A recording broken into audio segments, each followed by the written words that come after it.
Purnamada Purnamidam Purnat Purnamudachyate Purnasya Purnamadaya Purnamevavashishyate.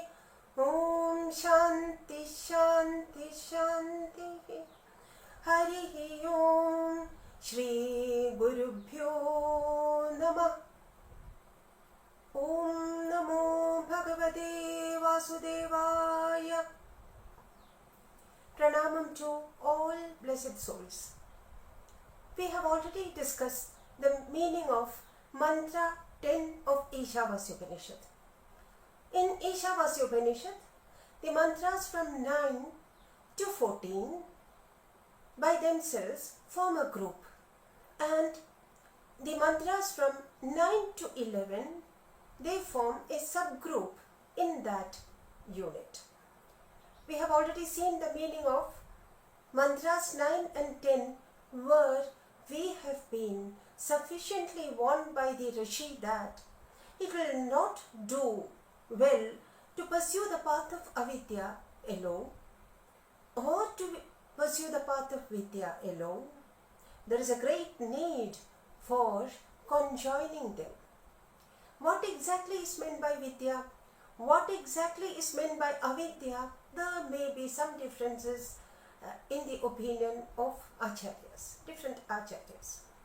We have already seen what is meant by avidya according to Sri Shankara Bhagavatpada. According to Sri Shankara Bhagavatpada, avidya is the karma, action indulged in with a desire for the result. It will take us to great darkness. Vidya is that which is about the devatas who are sought to be propitiated, the deities who are sought to be propitiated by these actions. By pursuing that alone, according to the Rishi, we enter an area of greater darkness. And according to Sri Aurobindo Ghosh, avidya is the multiplicity consciousness, and vidya is the consciousness of unity. Let us see what is mentioned in mantra 11, which is the last of the mantras in this subgroup.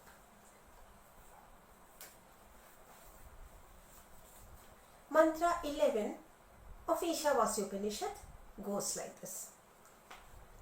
Vidyam cha ya tad vedobhayam saha avidyaya mrityum tirtva vidyaya amritamashnude. Vidyam cha avidyam cha ya tad vedobhayam saha. Those people who understand vidya and avidya together, not vidya alone, not avidya alone, but those people who understand these together, those people who are able to conjoin them. What do? Through avidya that they know, through the avidya that they conjoin with vidya, through avidya they cross over mortality, they conquer death. Vidyaya amritamashnude, and with the help of the vidya that they have, which they have conjoined with avidya, with that vidya they attain immortality. This verse, in fact, all the verses from 9 to 14 can give us a little bit of difficulty in making our understanding clear. Hence, this portion is said to be obscure. what exactly is meant by the conjoining? What exactly is meant by Vidya and Avidya? We have already seen, at least from two viewpoints.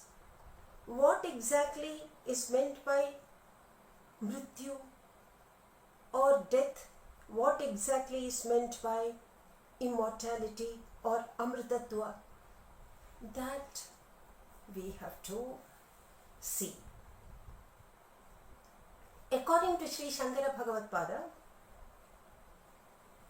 avidya is karma, born out of a desire for the result. If a person pursues that path, he only enters an area of darkness. But at the same time, the person who indulges in action, who engages himself in action, if he also carries with him the knowledge about the deities who are sought to be propitiated by this, then by these actions, by the karma, then he will be able to cross over death. What is meant by death here? It is not the physical death what is been meant here, according to Sri Shankara Bhagavatpada. By engaging oneself in actions like Agnihotra, other yagas performed properly, one will be able to get over the difficulties of life which would look like death, which are so serious in one's view that it is nothing but death.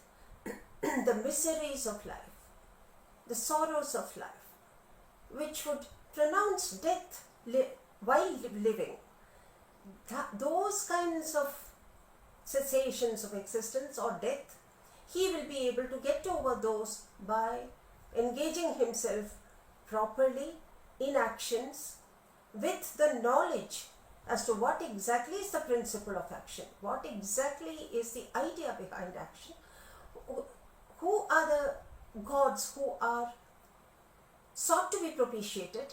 If he has the right knowledge, even if he indulges in actions which are started with an eye on the result, he will be able to get over the hurdles, miseries in his ordinary life. And if that person has the right knowledge and he engages himself according to what exactly is dictated by the right knowledge, then with the help of that knowledge, right knowledge, he will be able to attain to immortality. By immortality, according to Sri Shankara Bhagavatpada, what is meant is not immortality in an absolute sense. No. It is not crossing crossing death and birth, the incessant flow of death and birth. It is that kind of immortality. That is not what is meant here. By immortality, what is meant is the person who has this right knowledge and with the aid of the right knowledge would engage in appropriate action, then he would be able to attain to the status of the Devas, who are said to be immortal. The Devas, they are immortal when compared to the human beings. When we compare their existence to the existence of anything on this earth, their existence, we can say, it is eternal. They are immortal. But then it is not absolute immortality. After a long time, they come back. They come back to earth. The jiva comes back to earth. But for a long time, they enjoy the status of a deva. That is what is meant here. So obviously, according to going by the meaning ascribed to to the words Vidya and Avidya,